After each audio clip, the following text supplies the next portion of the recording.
est très jeune en âge, hein, donc on doit porter des lunettes maintenant. Voilà. Chers compatriotes, représentants des partis politiques, chers membres et cadres du mouvement de la libération du Congo, chers compatriotes représentants de mouvements et associations des femmes, chers compatriotes représentants de mouvements et associations des combattants et résistants congolais, mesdames et messieurs de la presse, distingués invités. Au nom du sénateur Jean-Pierre Bemba Gombo, au nom de la famille Bemba et en mon nom personnel, je tiens à vous remercier très sincèrement d'avoir rehaussé de votre présence à l'occasion des 5 ans de privation de liberté du sénateur Jean-Pierre Bemba. Je ne plongerai pas dans la profondeur de ce discours sans vous dire que le sénateur Jean-Pierre Bemba m'a chargé de vous présenter ses chaleureuses salutations. Il est reconnaissant de votre soutien et de vos prières en sa faveur. Je vous confirme que son moral est haut et il est en bonne santé. Certes, si nous nous sommes réunis dans cette salle, c'est pour commémorer avec un cœur brisé un événement qui stigmatise une entorse à l'intégrité sociale de ma famille, qui démontre la violation flagrante du droit de la personne, qui souligne la conspiration contre la démocratie en République démocratique du Congo, et enfin un événement qui marque la destruction de l'espoir du peuple congolais. Cet événement n'est autre que l'arrestation arbitraire et politique du sénateur Jean-Pierre Bemba Gombo. En dépit de vos multitudes d'occupations, vous vous êtes donné un devoir agréable de participer à ces assises, de manière que nous puissions ensemble échanger dans l'harmonie, la communication et la fraternité sociale. Laisse que la commémoration de ce jour puisse nous aider à converger dans nos aspirations profondes vers un idéal d'un Congo nouveau. Il s'agit d'un Congo où les droits fondamentaux des uns et des autres seraient le souci primordial de la gouvernance politique et démocratique en RDC. Vous êtes ici présents parce que vous êtes importants pour le Congo et le Congo a besoin de vous. Mesdames et messieurs, depuis la nuit sombre de l'arrestation hors norme et injuste de mon mari, le sénateur Jean-Pierre Bemba, à ce jour du 25 mai 2013, cela fait 5 ans. Oui, 5 ans de dur labeur pour prouver l'innocence de mon mari. En tant que chrétienne et mère responsable, j'ai toujours survécu cette injustice et complot politique orchestré contre le père de mes enfants, avec force.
Espoir et courage. Votre présence ici, vos visites chez nous et le soutien de ma belle famille ont toujours été un réconfort pour nous. La prière et la foi en Jésus-Christ sont mes sources de victoire dans ce combat que je mène, car la victoire nous appartient. Votre présence symbolise votre conviction à la libération inconditionnelle de mon mari. Ainsi, je ne me fatiguerai pas à clamer haut et fort l'innocence du sénateur Jean-Pierre Bemba dans cette parodie de procès dont les motivations ne sont que d'affaiblir un politicien dévoué à la cause noble de promotion du bien-être de sa nation et à la lutte pour la libération et un établissement d'un état de droit en RDC. L'acharnement du procureur sur la personne de mon mari est un signe éloquent et sans ambages d'une justice internationale à 2 vitesses. Sur cette affaire-là, ma réponse est celle du peuple congolais aux juges de la CPI et sans équivoque. Libérez-le. Nous associons nos voix et à l'unisson, nous dénonçons l'ambiguïté juridique du procès et disons « Libérez Jean-Pierre Bemba Ngombo car il est innocent ». Mesdames et messieurs, chers membres et cadres du MLC, distingués invités, il est paradoxal et l'autodétermination d'un peuple opprimé passe par la restauration de la justice sociale et par la prise en charge par les citoyens de la destinée de leur pays.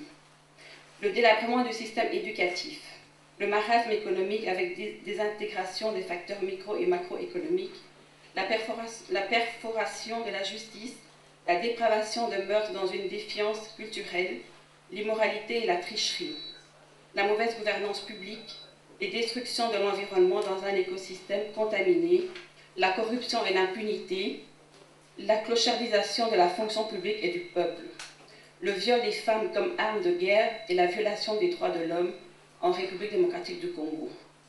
Pour ne citer que cela, sont les fléaux qui rongent la RDC. Tous ceux qui tirent ses racines Tous ceux qui tirent ses racines dans l'irresponsabilité politique qui a eu le domicile au pays. Détrompez-vous, mes sœurs et frères de la RDC, le sénateur Jean-Pierre Bemba n'est pas indifférent vis-à-vis de cette érosion sociale.